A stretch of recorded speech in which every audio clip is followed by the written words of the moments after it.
오늘 사도신경 10번째 말씀 살펴보도록 하겠습니다. 사도신경의 9번째 문장, 교회에 관한 고백을 내용으로 합니다. 두 가지 문장이 여기에 들어 있습니다. 거룩한 공회, 그리고 성도가 서로 교통하는 것을 믿습니다. 새로운 번역은 거룩한 공교회와 성도의 교제를 믿습니다 라는 내용입니다. 여러분, 우리가 태어나고 자란 내 가정이 내 삶의 아픔이 된다는 이유 때문에 이 땅의 가정은 불필요하다, 없어져야 된다라고 말할 수는 없을 겁니다. 왜냐하면 가정은 인류의 생존을 이어가는 유일하고 보편적인 통로이기 때문입니다. 그래서 내가 경험한 가정이 아픔이었다고 하면 나는 건강한 가정을 일구어 가기 위해 애쓰고 노력하는 것이 올바른 태도의 반응일 겁니다. 교회도 마찬가지입니다.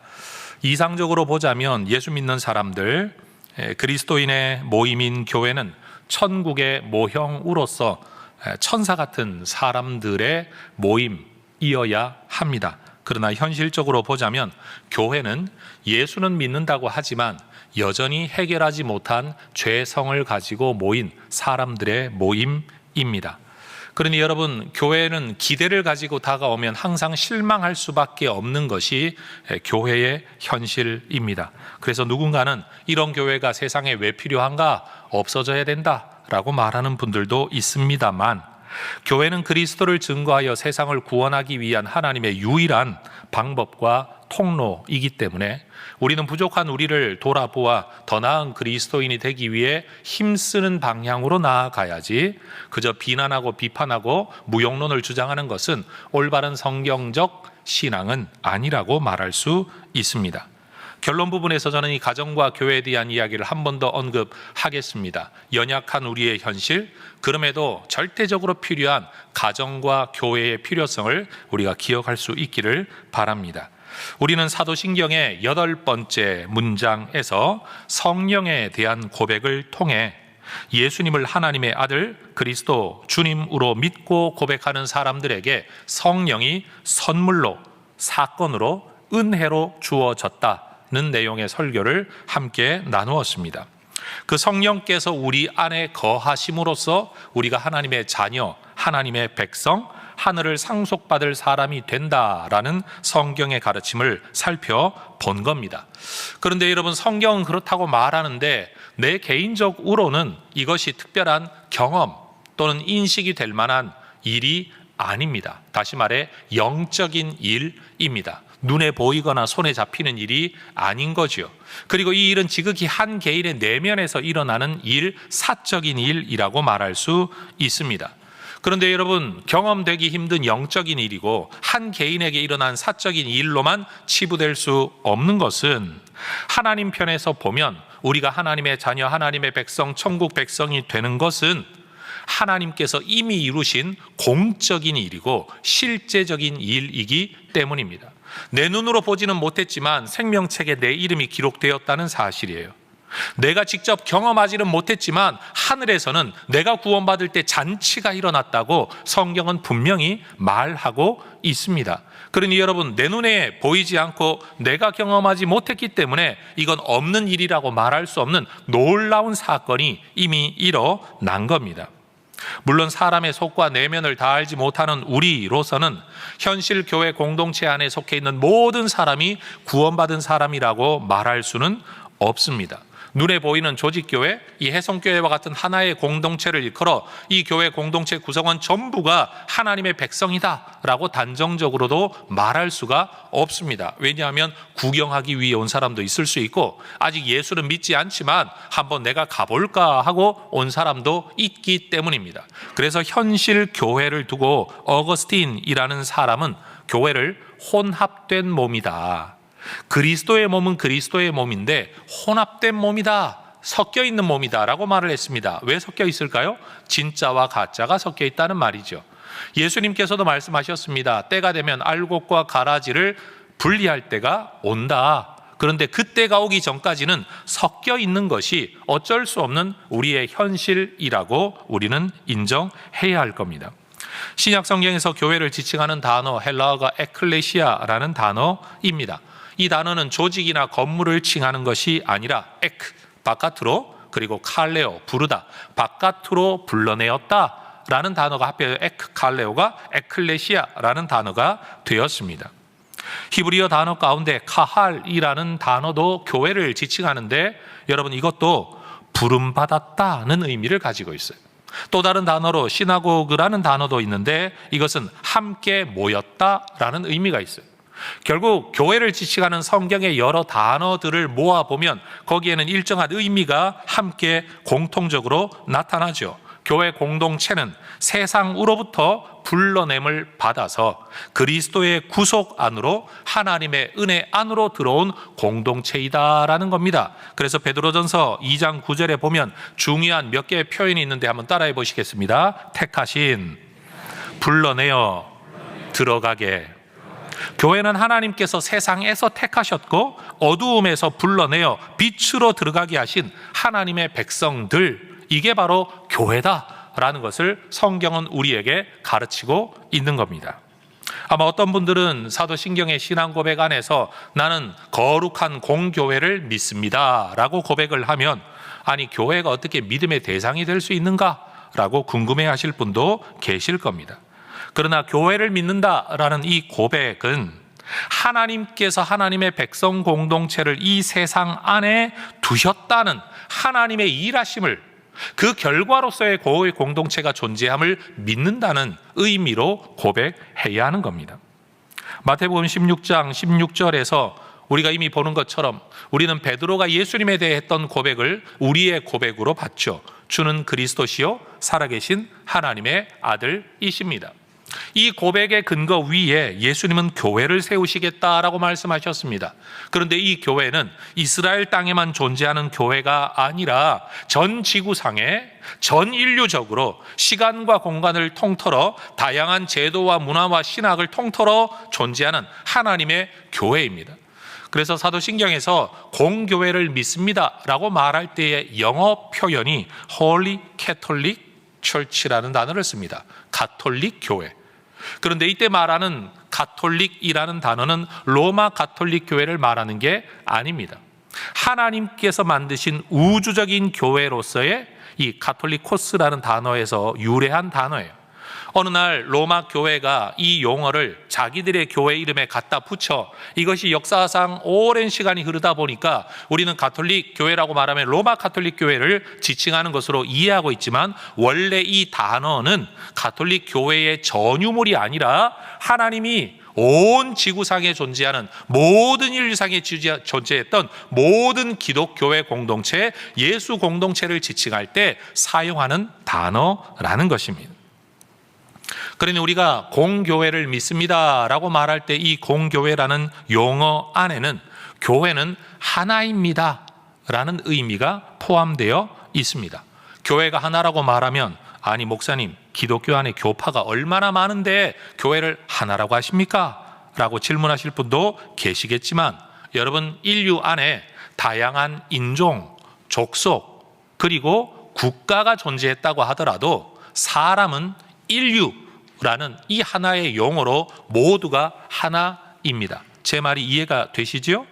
여러분 사람을 구분짓자고 달려들면 남자와 여자로, 어른과 아이로, 배운 사람, 못 배운 사람, 가진 사람, 못 가진 사람, 심지어 이 국가와 저 국가, 이 지역과 저 지역 온갖 것으로 나눌 수 있지만 사람을 그냥 사람이라고 지칭할 때는 모두가 하나로 통칭되는 것처럼 공교회라고 말을 할 때는 교단이 무엇이든 신학이 어떠하든 지역이 어떠하든 위치가 어떠하든 조직과 제도가 어떠하든 예수를 믿는 예수 공동체라는 점에서 교회는 하나인 거예요.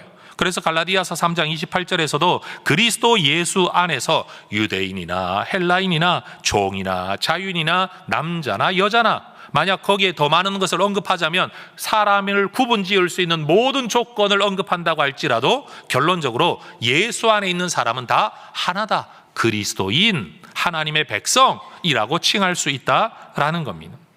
하나님의 백성인 예수님의 교회 공동체는 하나님의 아들이신 예수님을 유일한 그리스도라고 믿는, 그래서 한 성령 안에 한 하나님을 아버지라고 부르는 하나님의 백성 공동체인 거죠. 그래서 에베소서 4장에서는 끊임없이 우리를 일컬어 하나다, 하나다, 예수 안에 우리는 하나다는 말을 언급하고 있는 겁니다.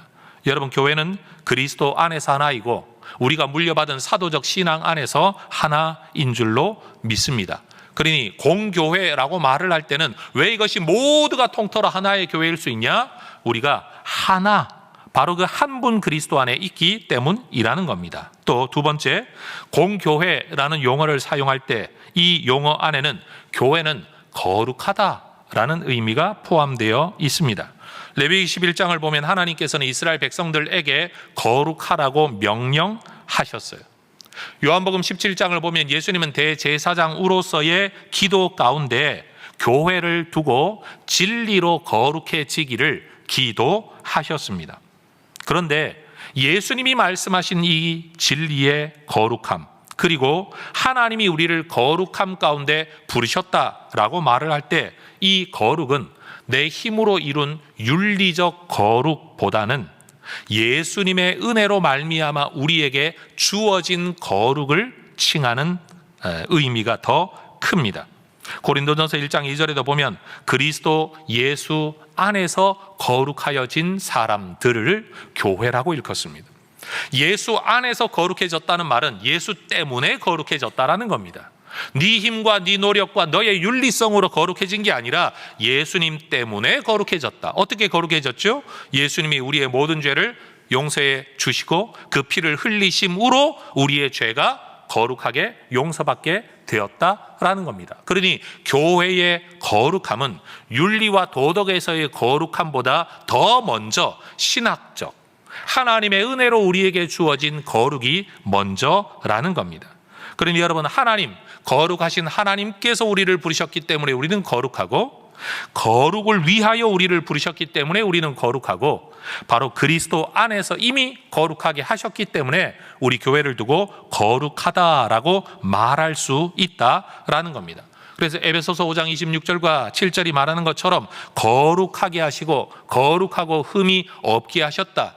그런데 현실적으로 이 구절을 읽을 때마다 우리는 사실 갈등합니다. 내게 흠이 있나 없나? 질문할게요. 여러분에게 흠이 있습니까 없습니까? 있죠. 그런데도 성경은 말합니다. 거룩하고 흠이 없게 하셨다.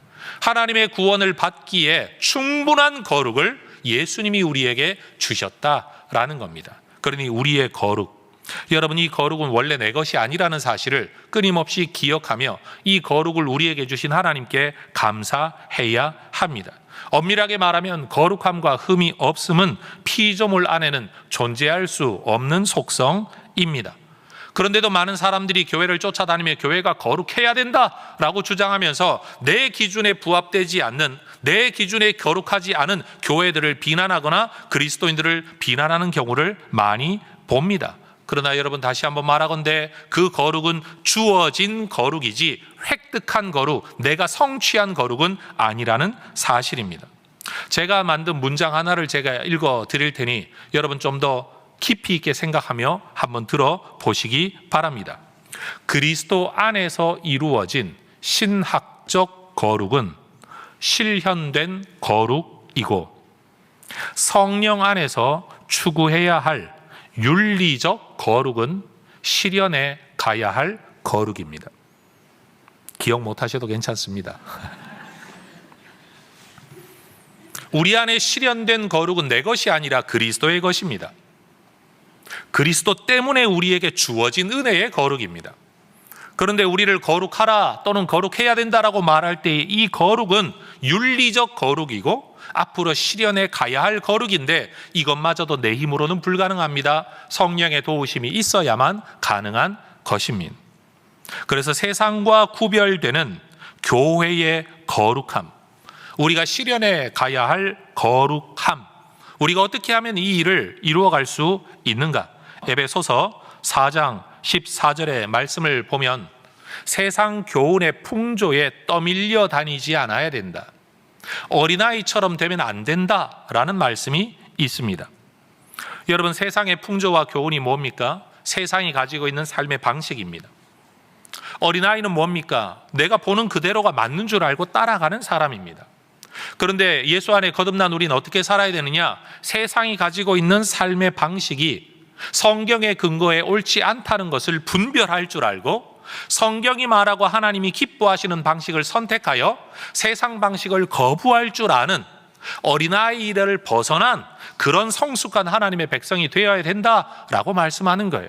그것이 바로 거룩을 이루어가고 실천해가는 방법이라는 거죠.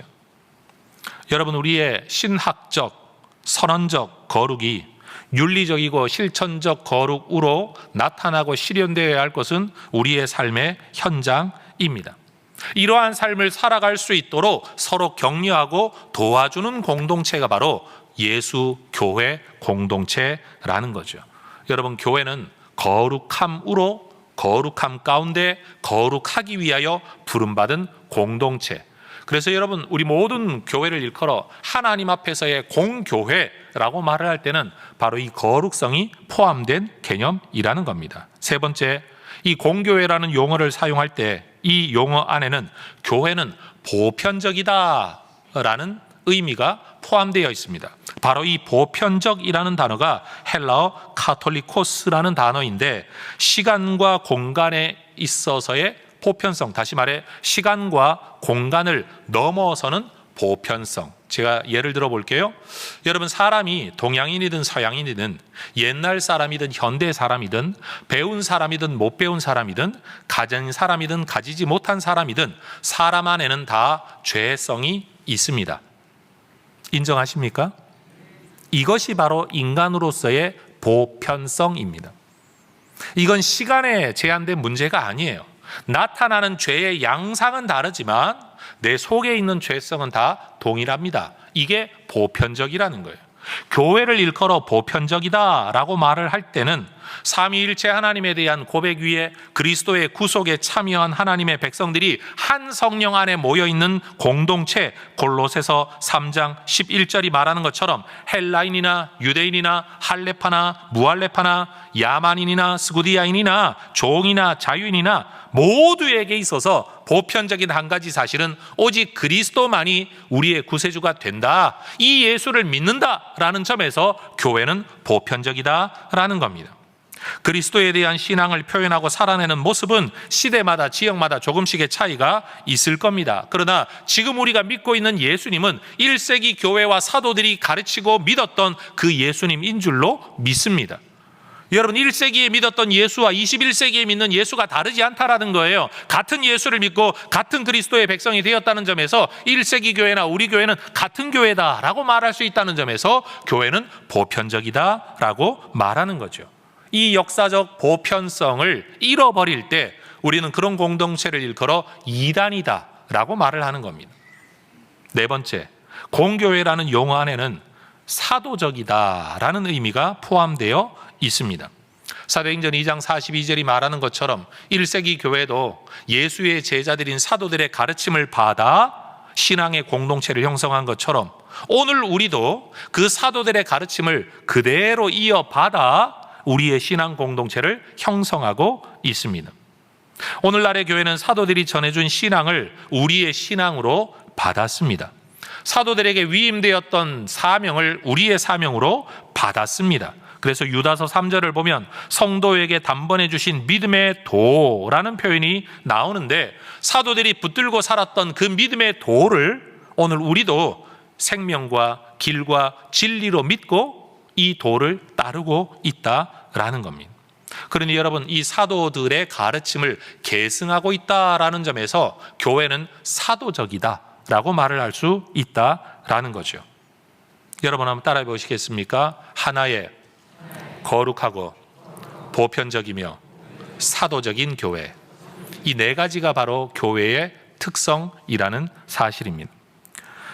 여러분, 우리 종교 개혁자들은 종교 개혁을 통하여서 여러분, 이러한 네 가지 교회의 속성을 지키기 위해 그들이 주창했던 표어가 있어요.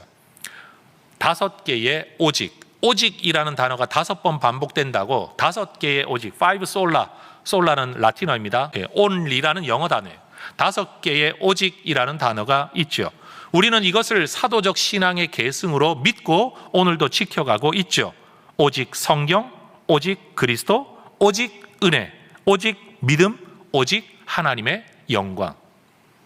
여러분, 오직 성경만이 구원과 행위의 유일한 법칙이라는 것을 믿을 때 하나의 교회, 거룩한 교회, 보편적 교회, 사도적 교회가 되는 겁니다.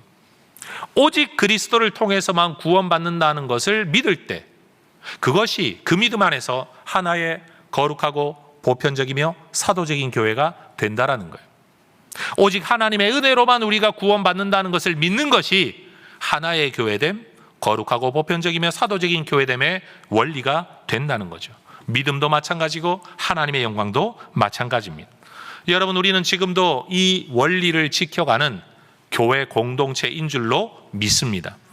여러분, 이 원리에서 벗어난 것을 가르칠 때 하나의 교회에서 분리되어 나가는 것이고, 거룩한 교회가 변질되는 것이며, 보편성에서 위배되는 것이고, 사도적 계승을 이어받지 못하는 것, 이것을 일컬어 우리가 이단이다라고 말을 하는 거예요. 성도 여러분들께 부탁을 드립니다. 여러분들, 우리가 올바른 신앙의 가르침을 이어가는 이 정통교회 공동체 안에서 여러분들이 지금 신앙생활하고 계신데, 혹여라도 주변 사람들의 권유에 못 이겨 검증되지 못한, 뭔가 정통적이지 않은 하나의 거룩하고 보편적이며 사도적인 교회 가르침이 아닌 이런 이단들의 가르침에 휩쓸리지 않도록 교회 바깥에서는 함부로 성경 공부 또는 예배 활동하지 마시고, 여러분들 목회자들이 인정하고 모든 교회들이 인정하는 그런 곳에서 여러분들이 신앙생활을 이어가실 수 있기를 축복하고 권면합니다.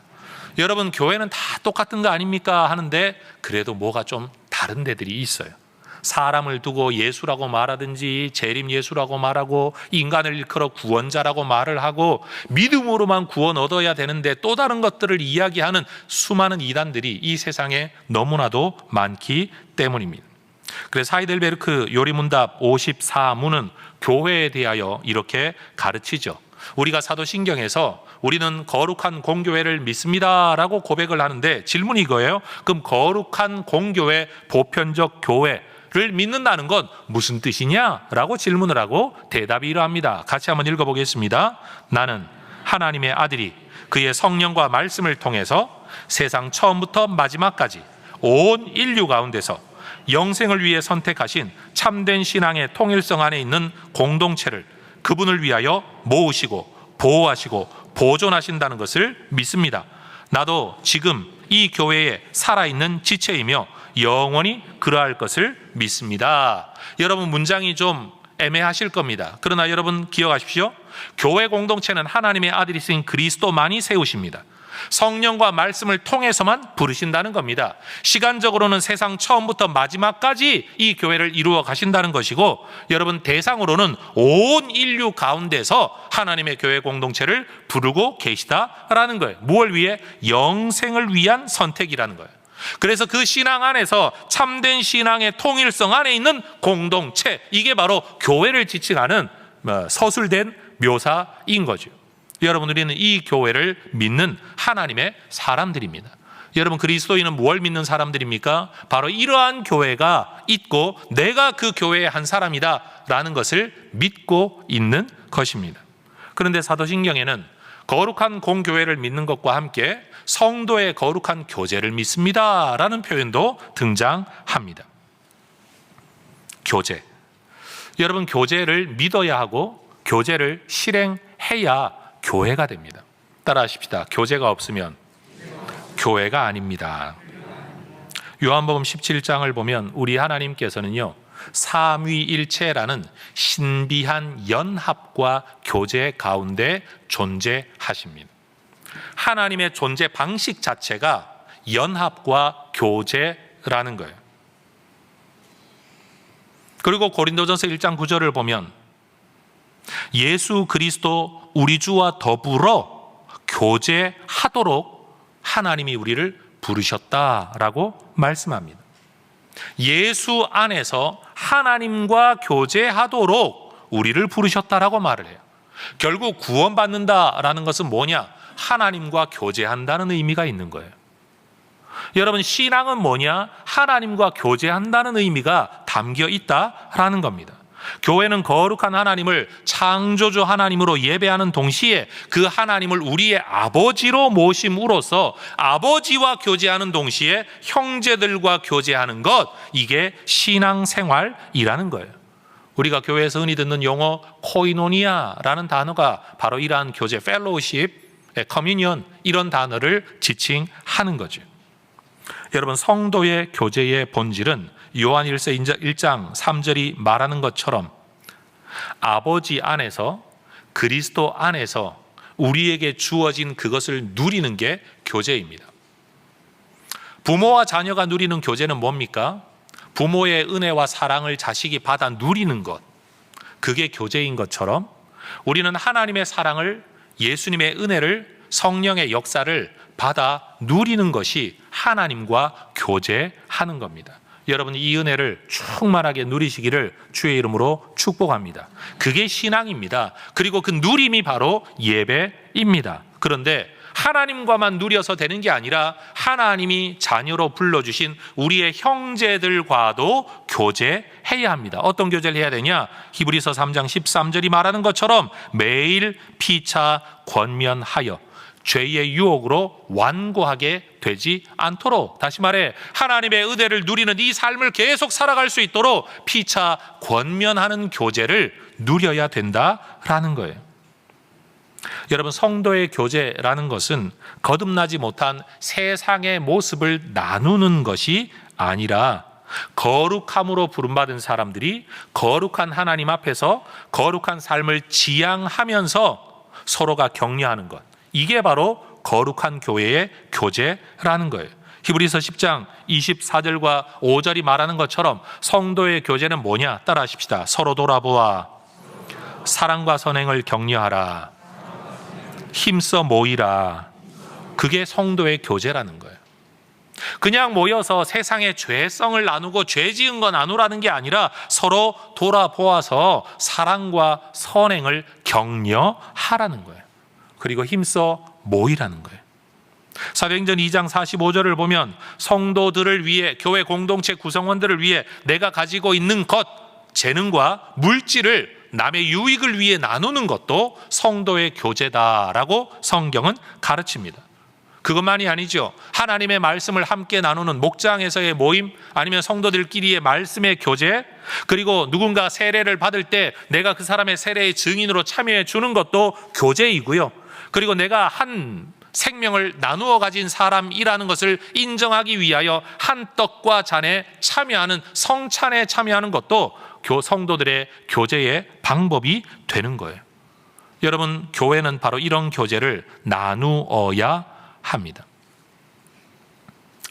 하이델베르크 요리문답 55문에서 우리가 성도의 교제를 믿습니다 라고 말하는 것이 무슨 의미인가를 이렇게 가르칩니다. 대답을 같이 읽어보겠습니다. 첫째, 신자는 모두 또한 각각 그리스도의 지체로서 그리스도와 교제하며 그의 모든 부요와 은사에 참여합니다. 둘째, 각 신자는 자기의 은사를 다른 지체의 유익과 부요함을 위하여 기꺼이 그리고 즐거이 사용할 의무가 있습니다.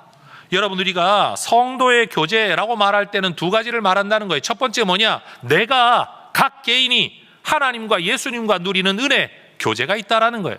그래서 하나님이 주시는 부요와 은사를 누리며 살아가는 교제에 참여해야 된다. 두 번째, 성도들끼리의 교제에 참여를 해야 된다. 그건 뭐냐? 내가 가지고 있는 모든 것들을 남의 유익과 풍성함을 위하여 서로 나눌 때 이것이 온전한 성도의 교제가 된다라는 거예요. 웨스트민스터 신앙고백서 26장은 이 성도의 교제에 관하여 이렇게 가르칩니다.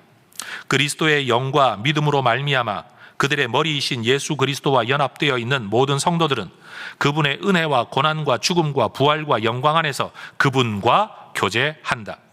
그리고 사랑 안에서 서로 연합되어 있어서 각자의 은사와 은혜 안에서 교제하며 공적으로나 사적으로 속사람과 겉사람으로도 상호 유익에 도움이 되기 위해서 서로의 의무를 수행해야 한다. 공적인 신앙 고백을 통해 성도가 된 자들은 하나님을 예배하고 상호간에 건덕을 세우기 위해 신령한 봉사를 하며 또한 각자의 능력과 필요에 따라 서로 간에 물질적인 짐들을 덜어줌으로써 거룩한 친교와 교제를 유지해야 한다. 이 같은 교제는 하나님께서 기회를 주시는 대로 어디에서나 주 예수의 이름을 부르는 모든 자들에게까지 확장되어야 한다. 여러분, 이것이 교회 역사 속에서, 교회 전통 속에서 가르쳐 왔던 성도의 교제의 의미입니다. 얼마 전에 아들이 나한테 카톡으로 사진을 하나 보내왔어요. 이 사진이 뭔가 싶어서 좀 들여다보면서 인터넷에서 뒤져봤더니 이와 비슷한 이 팻말을 든 많은 사람들이 지금 서울 광화문 시내를 돌아다니고 있는 사진을 볼 수 있었습니다. 그냥 큰 글자만 보면 예수 믿으세요 라고는 말이 적혀 있기 때문에 전도하는 사람인가 보다 싶은데, 여러분 아래 위에 있는 작은 글씨를 읽어보면 세상의 모든 교회는 다 썩었다, 문제있다, 잘못됐다, 그러니 예수를 믿더라도 혼자 믿어라, 이런 내용이 담겨 있어요. 여러분, 예수를 전하면서도 교회 공동체가 문제가 있다라고 말하는, 또는 떠나라고 말하는 이들이 무슨 문제 때문에 뭘 말하려고 하는지는 저도 충분히 이해가 됩니다. 그러나 이들이 예수 그리스도는 전하고 있는지는 모르지만 결국 예수님께서 세우려고 하셨던 교회는 부정하고 있다라는 점에서 우리는 이런 사람들을 온전한 전도자라고 말할 수는 없는 겁니다. 그래서 여러분, 그저 예수님 이야기한다고 다 똑같지는 않다라는 것을 저는 다시 한번 여러분에게 주지시켜 드리고 싶습니다. 성도 여러분, 설교 도입 부분에서 제가 드렸던 말씀을 기억하십니까? 가정이 문제라고 해서 가정을 파괴하거나 가정을 부정하거나 가정을 변형시키거나 아니면 가정을 부정하면 여러분, 인류는 존속할 수가 없습니다. 인류가 문제이니까 인류를 부정한다, 아니면 멸절시켜버리자, 이거 논리가 부당한 것처럼 여러분, 교회가 문제가 있으니 교회는 불필요하다, 그건 우리 입장이고요. 이 교회를 세우시고 세상 끝날까지 교회를 유지시키시는 분은 예수님이신 줄로 믿습니다. 현상적인 가정의 문제가 가정 자체에 대한 하나님의 계획을 부정할 수 없는 것처럼 현상적인 교회의 문제가 교회를 통한 하나님의 계획을 부정할 수는 없는 것입니다. 우리가 예수님을 믿게 되면, 예수님을 그리스도로 믿게 되면 그리스도께서 이루신 모든 일이 우리에게 효력을 미치게 되죠. 눈으로 보이진 않아요. 예를 들면 이런 거죠. 나는 죄값을 치르지 않았는데 예수님이 십자가에서 죽으심으로 내 죄값을 다 지불하셨대요. 그래서 내가 죄인이 아니래요. 오늘도 죄 짓고 있는데 나보고 구원을 받는데요. 내게 이루어진 일이죠. 나는 아직 죽지도 않았어요. 그런데 나는 부활하게 될 거래요. 왜? 예수님이 부활을 하셨으니까. 예수 안에서 우리가 부활한대요. 아니, 나는 이 땅에서 살아가기도 힘든데 예수님이 하늘 보좌에 오르셨기 때문에 우리도 하늘로 올라갈 거래요. 거기가 우리의 집이 될 거래요. 여러분, 눈으로 보지도 못하고 경험한 사람 아무도 없어요. 근데 그런 일이 이루어진대요. 여러분, 이것을 일컬어 신학적으로는 신비한 연합이라는 표현을 쓰는 겁니다. 신비하죠. 내가 한 게 아닌데, 예수님이 하신 건데, 시간적으로도 2000년 전에 하신 건데, 나 같은 사람에게, 자격 없는 함량 미달의 나에게 그런 일이 이루어진다? 그런데 이 신비한 연합 안에 우리를 부르신 예수님께서 이 은혜에 참여한 사람들과 성도의 교제를 나누라고 하십니다. 여러분, 동창회 모이면 학교 이야기하는 거죠. 제 말 맞죠? 일 때문에 만나면 일 이야기합니다. 그러면 예수님 때문에 구원받은 사람들이 모이면 무슨 이야기를 해야 될까요? 예수 이야기해야죠. 하나님의 은혜 이야기를 해야죠. 그게 바로 우리 공동체의 존재 목적입니다. 교회 전통 속에 형성된 우리가 지금 살펴보고 있는 이러한 사도신경의 고백의 내용을 이렇게 배워가다가 보면 신앙이라는 것은 혼자만의 확신이 아니라는 것이 너무 분명합니다. 사도신경에 예수 혼자 믿어라, 네 혼자 예수 믿으면 된다, 이 교회든 저 교회든 현장이든 온라인이든 네 혼자만 예배하면 된다, 이렇게 고백하고 가르치지 않았다라는 거예요. 하나님을 인정하고 예수님을 인정하고 성령님을 인정한 공동체는 그 다음 뭘 해야 된다? 교회로 모여야 되고 성도의 교제를 나누어야 한다. 혹시 오늘 이 예배에 참석한 분들과 또는 온라인으로 이 설교를 듣고 있는 분들 가운데 여러분, 저는 다시 한번 여러분에게 말하고 싶습니다. 해성교회가 아니더라도 반드시 육체적으로 영적으로 성도의 교제를 나눌 수 있는 교회 공동체에 소속하시는 것이 성경의 가르침입니다. 사도신경을 고백할 때마다 나는 거룩한 공교회를 믿습니다, 그리고 성도의 교제를 믿습니다라고 고백하려면 그 교제 안에 속해 있어야 마땅하다라는 사실이에요. 신앙이 관계라고 한다면 교회는 교제입니다. 여러분, 이런 멋진 말은 여러분이 받아 쓰셔야 됩니다. 신앙이 관계, 하나님과의 관계, 사람과의 관계라고 한다면 여러분, 교회는 하나님과의 교제하는 곳, 성도들과의 교제를 나누는 공동체, 바로 그것이라는 겁니다. 신앙생활을 정말 잘하는 사람은 하나님과 올바른 관계를 맺고 사람과 올바른 관계를 맺고 나 자신과도 올바른 관계를 맺고 세상과도 올바른 관계를 맺어야 합니다. 아직까지 그렇게 못해도 우리는 그렇게 가야 합니다. 그게 거룩함입니다. 그게 우리의 지향성입니다. 더불어 우리는 신앙 생활을 한다고 하면 하나님과 교제하며 살아야 합니다. 그리고 다른 사람들과도 교제하며 살아가야 합니다. 하나님과의 관계 회복으로 시작된 신앙은 사람들과의 관계 회복으로 이어져야 하고, 하나님과의 교제의 회복으로 시작된 신앙은 사람들과의 교제로 이어져야 하는 겁니다. 그래서 여러분, 벨기에 신앙 고백서 28조에서는 우리를 일컬어 반드시 교회에 가입해야 된다라고 가르치고 있어요. 그게 교회의 공적인 신앙 고백문이었다라는 겁니다. 제가 한번 읽어 보겠습니다. 우리는 이 거룩한 모임과 회중은 구속받은 자들의 모임이며 이 모임 밖에는 구원이 없기 때문에 신분이나 지위를 막론하고 누구도 이 모임에서 물러나 혼자 있는 것에 만족해서는 안 된다고 믿습니다. 오히려 모든 사람은 교회에 가입하고 교회와 연합해야 할 의무가 있으며 교회의 일치를 유지해야 합니다. 그들은 자기 자신을 교회의 가르침과 권징에 복종시켜야 하고 자신의 목을 예수 그리스도의 멍에 아래 숙여야 하며 동일한 몸의 지체로서 하나님께서 그들에게 주신 재능에 따라 형제 자매들을 세우기 위해 봉사해야 합니다. 이것이 좀 더 효과적이기 위해 하나님의 말씀을 따라 그 교회에 속하지 않는 자들에게서 분리하여 하나님이 세우신 곳이면 어디서든지 이 모임에 가입하는 것이 모든 신자의 의무입니다. 설령 지배자들과 왕의 칙령이 그 의무에 반대될지라도 죽음이나 육체적 형벌이 따른다고 할지라도 모든 신자들은 그렇게 해야 합니다. 그러므로 교회로부터 떨어져 나오거나 그 교회에 가입하지 않는 자는 모두 하나님의 규례를 거슬러 행하는 것입니다. 죄송합니다만 단정적으로 말합니다. 가나안 교인은 성경적으로 지지받을 수 없습니다. 교회 역사적으로도 지지받을 수 없습니다. 물론 현실적으로 보자면 성도의 교제라는 것은 죄인들의 교제일 뿐입니다.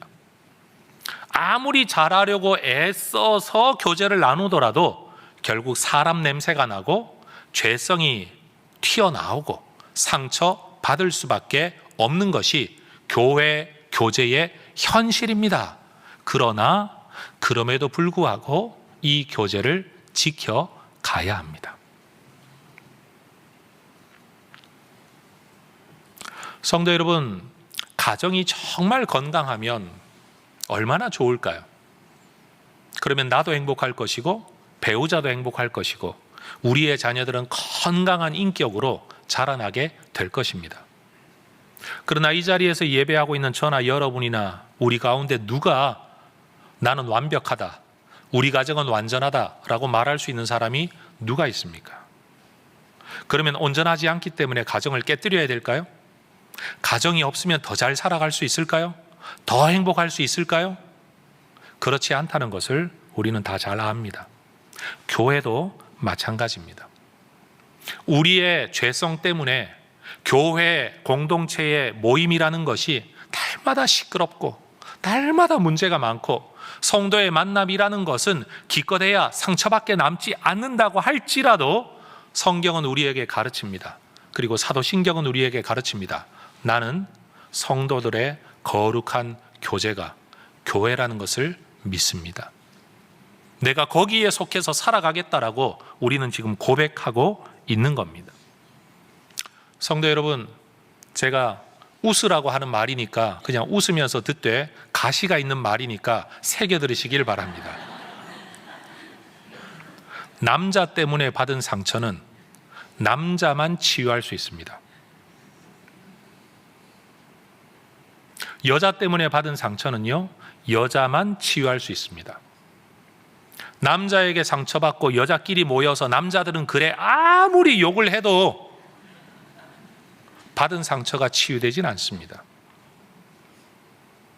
내가 경험한 좋지 않은 남자, 그의 기억을 지워줄 만한 좋은 남자의 사랑만이 나를 회복되게 만듭니다. 남자가 문제가 아니라 그 남자가 문제인 겁니다. 여자가 문제가 아니라 그 여자가 문제였던 겁니다. 가정이 문제가 아니라, 교회가 문제가 아니라 그 가정, 그 교회가 문제였던 겁니다. 많은 사람들이 교회를 떠납니다. 교회 다녀보니까 이런 문제 있고 저런 문제 있고 내 기대와는 다른 문제들이 너무 많더라. 그런데 우리는 기억해야 됩니다. 그건 내 기대였을 뿐이지, 알고 보면 그 사람도 제대로 된 신앙생활을 하려고 애쓰고 노력했지만 그 수준밖에 안 되는 자기 한계 속에 있는 사람이었다는 것을 우린 인정해야 됩니다. 아버지 어머니가 그렇게 마음에 들지 않아도 나이 들면 압니다. 그래도 우리 아버지도 애썼다, 우리 어머니도 노력했다, 그런데 결과는 그거였다. 이걸 이해하게 됩니다. 교회도 그래야 됩니다.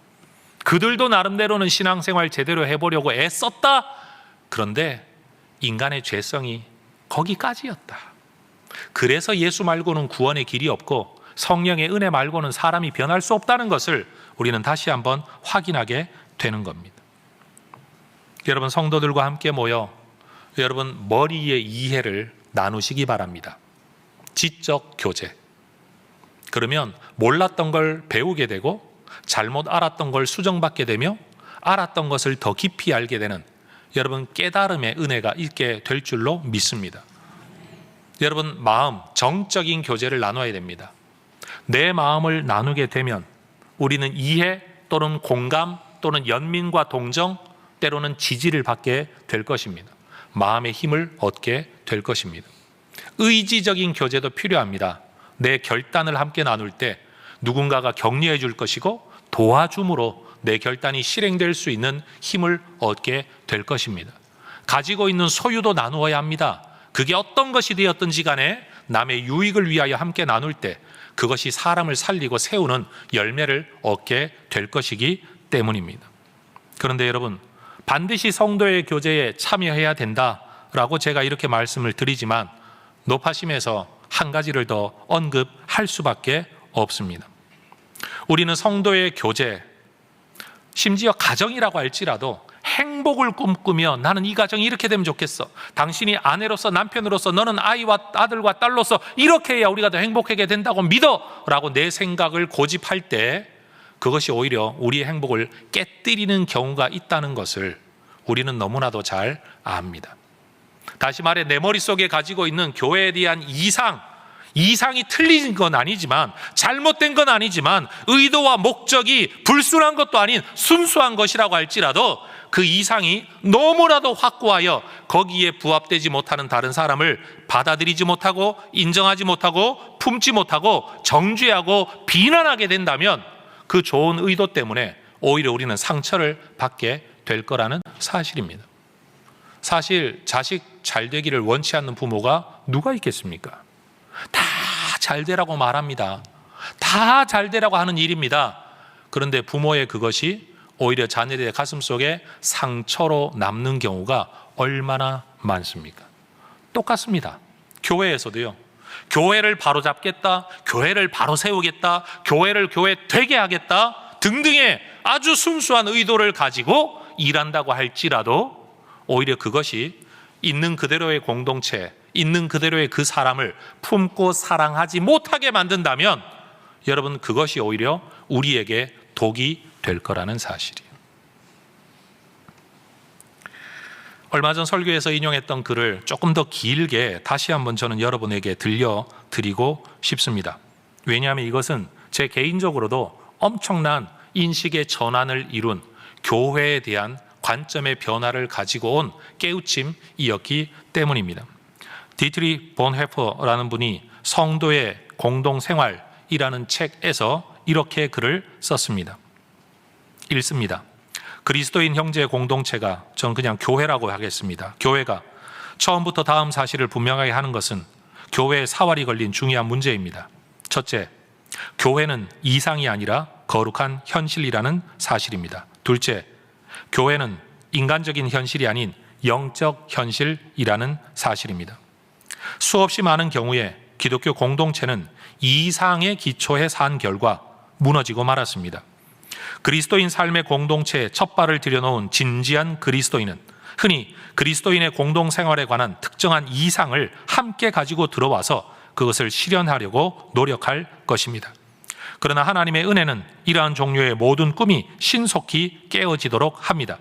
다른 사람들에 대한 커다란 실망, 무엇보다도 그리스도인 전반에 대한 실망과 더 나아가 자기 자신에 대한 실망이 우리를 짓누를 것입니다. 그러나 이를 통해 하나님은 우리를 참된 그리스도인 공동체에 대한 인식으로 인도하기를 원하십니다. 건너뜁니다. 자신의 모든 불쾌하고 악한 모습에 환멸을 느낀 공동체야말로 비로소 하나님 앞에서 본연의 모습을 발견하게 되며 자신에게 주어진 약속을 믿음으로 붙들기 시작합니다. 그러므로 이러한 실망이 개인에게나 공동체에 빨리 찾아올수록 양자에게 훨씬 유익합니다. 그러나 이러한 실망을 감당하지 못하거나 극복하지 못하고 자신의 이상에 집착하는 공동체는 그 이상이 깨어지는 순간 기독교 공동체에 주어진 약속마저도 상실해버리고 맙니다.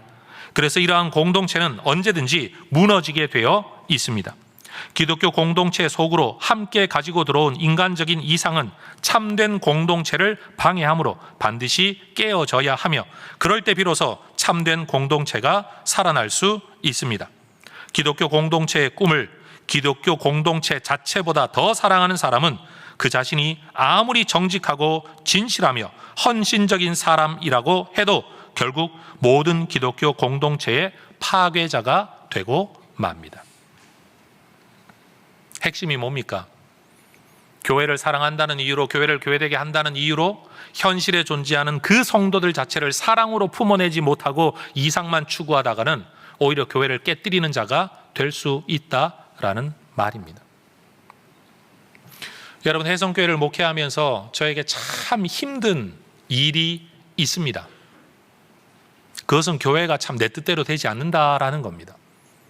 성도들이 이렇게 아무리 말하고 가르쳐도 생각만큼 변하지 않고 생각만큼 개선되지 않는다는 겁니다. 정말 답답해서 이 교회가 내 교회가 아닌가, 목양지를 옮겨야 되나, 사명을 그만둬야 되나, 별의별 생각을 하며 정말 긴 시간 동안 기도했습니다. 제가 개인적으로 하나님께 기도 응답을 받는 주된 방법 중에 하나가 어느 날 한 번도 생각지 못했던 질문을 내게 떠올리게 하심으로 하나님이 나를 깨우치실 때가 굉장히 많은데, 그때도 어느 날 문득 제 자신에게 이런 질문이 떠올랐습니다.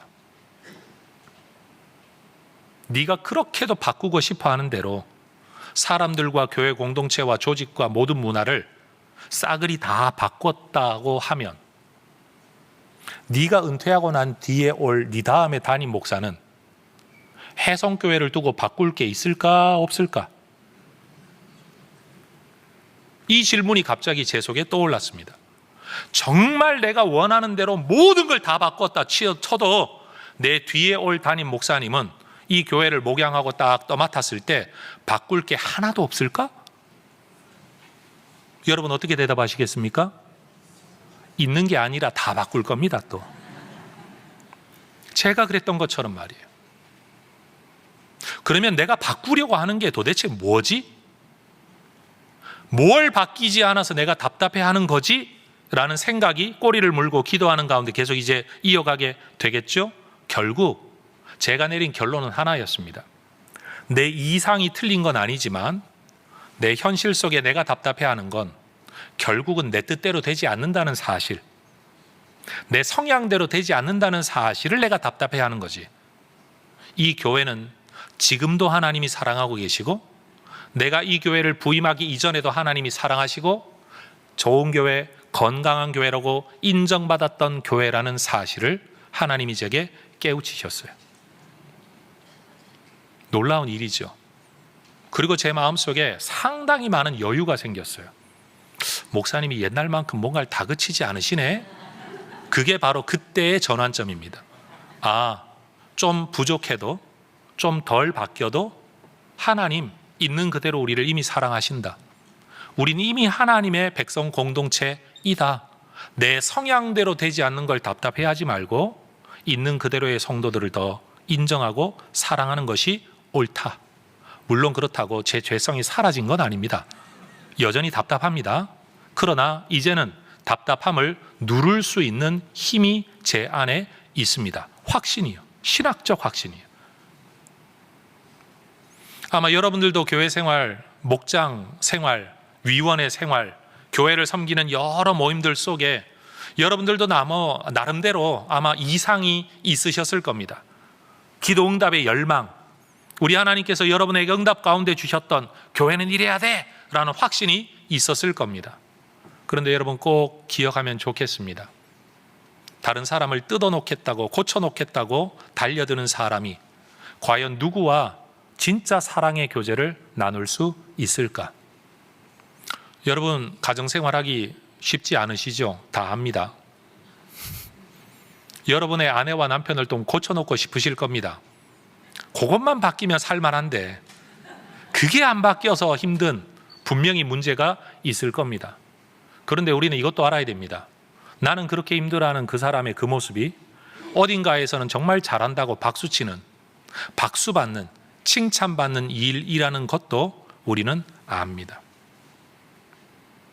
결국 우리는 있는 그대로의 누군가를 품기보다는 모든 것이 내가 주인이 되어 내 뜻대로 다 맞춰야만 직성이 풀리는, 우리는 죄성을 가진, 스스로 하나님처럼 되어 살려고 하는 속성을 가진 인간이라는 것을 우리는 다시 한번 알게 되는 거죠.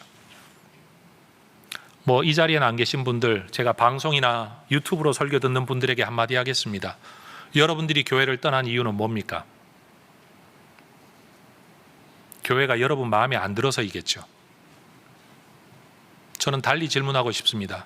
왜 교회가 여러분 마음에 들어야 합니까?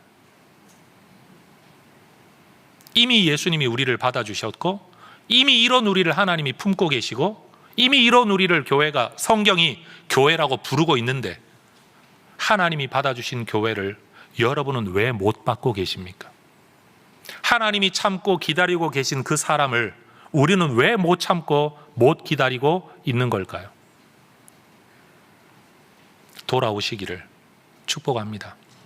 이 사랑의 교제 안으로 들어와 여러분 서로 부족하고 연약한 것 내려놓아도 흉어물이 되지 않는, 있는 그대로 격려해주며 그래 다시 힘내보자, 우리 회개하자, 그리고 다시 일어서자 라고 말할 수 있는 이 성도의 교제를 지켜가는 것이 교회라는 사실을 잊지 말아야 됩니다.